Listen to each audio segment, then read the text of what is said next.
兵庫は新橋演舞場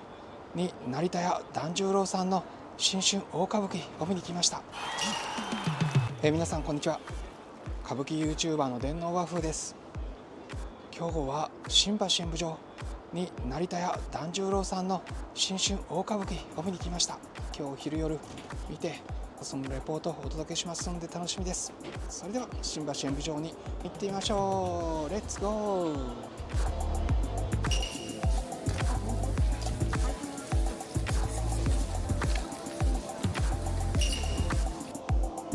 今新橋演舞場の初春大歌舞伎が終わりました。いやさすが企画力の團十郎さんと成田屋という気がします。最後はこのしぞめ口上ということで、最初に2頭の獅子舞、そしておかめとひょっとこ、最後に團十郎さんの睨みが見られました。いや團十郎さんの目を見ると1年間無病息災ということで、みんなの期待が高まる中、厳かにじっくりと皆をじらして最後かと睨みました。いやさすが團十郎さんの大きい目で睨まれた瞬間ゾクリとしますね。体にパワーが宿った気がします。まず弘信、最初は操り三馬荘ということで九段寺さんが出てきて、何やら人形を操る準備をする。そしてなんと九段寺さんが箱の中から人形として出てきました。そして見えないはずなのに九段寺さんに操られてる、ピクピクピク首というふうに2人揃って、息もあって三馬荘を九段寺さんが舞いました。途中人形が暴走する、まさに AI やロボットが暴走するみたいな話かもしれませんけども、途中暴走する滑稽なシーンもありました。でも最後うまく九段寺さんがなだめました。2演目目はこれは歌舞伎18番の鳴神です。でも鳴神、團十郎さんで見たことがありますけども、今回は鷹之資さんでした。A プログラム B プログラムがあって、 A プログラムでは福之助さん、そして B プログラムでは鷹之資さんです。そういう成田屋の演目をきちんと若手に團十郎さんが引き継ぐと、教えるという良い企画だと思います。鷹之資さんのこの鳴神、ずっと力がこもってるという気がしました。エネルギーいっぱいでした。そして鳴神上人から、雨を引き出そうとする雲の絶え間姫を広松さんがやってます。広松さん結構顔が現代風で、まるで宝塚の、女優さんが姫をやってるという気がしました。ということで、途中この女の力を使って鳴神上人を口説くところも結構ねまめかしかったです。夫婦になるかと言って、そして鳴神上人の心を動かす、途中鳴神上人がこの姫の胸元から手を入れる。そしてこれが乳房というものか、先っぽに、そして絶え間姫は体を温めて鳴神上人を蘇生させるというようなシーンもあります。結構ここ艶めいた、エクスタシーを感じるようなシーンでした。かなり18禁という気もしました。そして堕落したと言うけども、結局お酒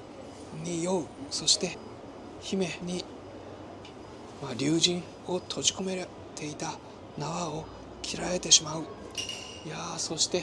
怒りまくる。ぶっ返って火炎の衣装になります。そっからの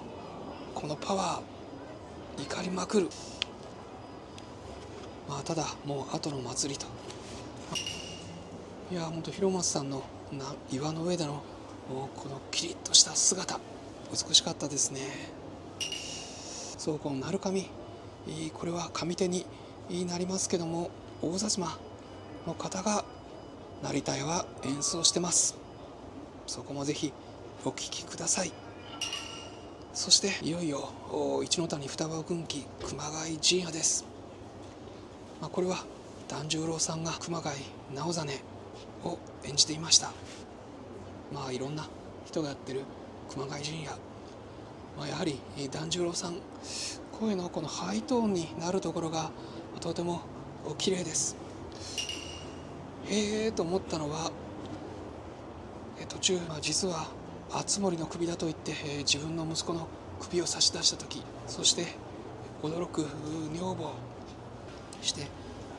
驚く富士の方を止める、その時立て札を使うんですけども、意外と階段で、その立て札を使って身を切るとこですけども、割とあっさりやってました。もっと目力出すのかなと思ったら、かっこいい目で、流し目的にやってました。逆に最後去る時にこの切られた自分の息子の首を義経に見せられて、その時の悲しさ、その時の最後お別れの顔、こちらの方がカッと開いて自分の息子を見る。なるほどと。様式的な見栄よりもやっぱり家族のその愛情というものを大事にしたのかなというふうに思いました。そして熊谷陣屋、結構脇の人たちが良かったと思います。いや、義経の虎之助さん、若い義経ということで合ってました。声も朗々としていい。そして、実は御陀録、いつも家禄さんで見てるんですけど、今日おめぞうさんの御陀録でした。御陀録には梶原景隆を吹き矢で殺すという役もありますし、結構、パワーのまだ残ってる G という感じで御陀録良かったです。そして直実の女房をやる相模、いやー、ジャック・エモンさん、やはりこの哀れをそそる女房役いいですね。声も美しいということで、三番荘、そして鳴神、そして熊谷陣屋、見どころたっぷりでよかったです。新年爽やかに始まり、そして深く人生、男と女の関係、そして家族の関係を味わって、最後は好情で終わりました。1年無病息災で過ごせそうな気がします。ということで、新橋演舞場初春大歌舞伎の昼の部でした。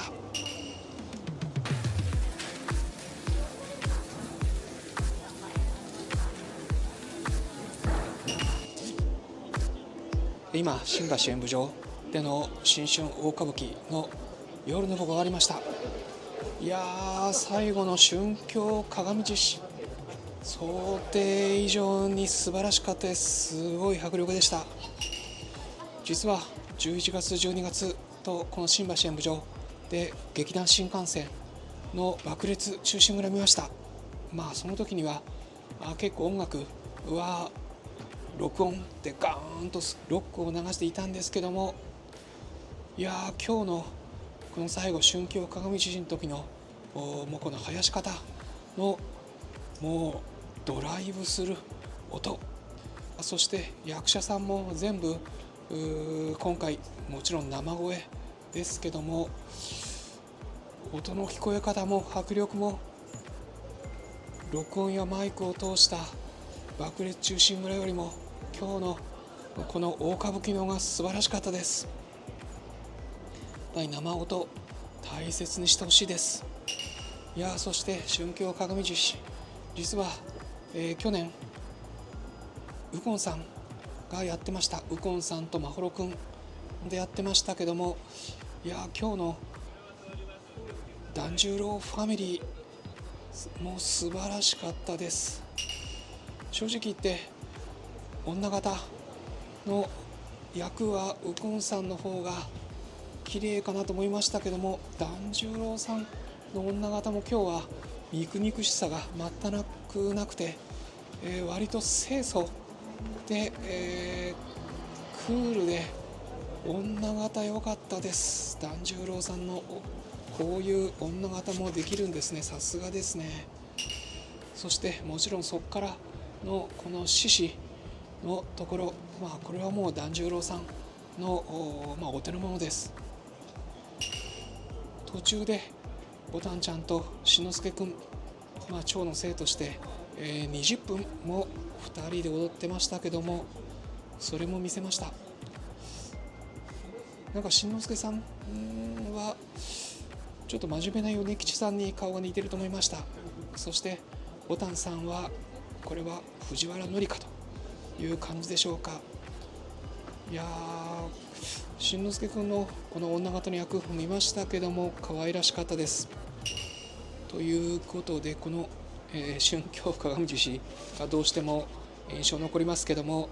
まず最初は、しんのすけくんが主役の、歌舞伎18番矢の音からです。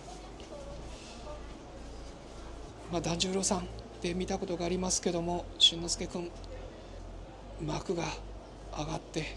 この矢の音、矢の矢尻の部分を研ぐ、意外と大きく見えました。声が可愛いんで、ちょっとアニメっぽいと、なんかナルトを見てるような気もしました。でもこれ立派にしんのすけくん矢の音の五郎で、お兄さんの十郎虎之助屋さんをやってますけども、十郎を救いに行くというところを見事に果たしました。そして2演目目は地雷屋でした。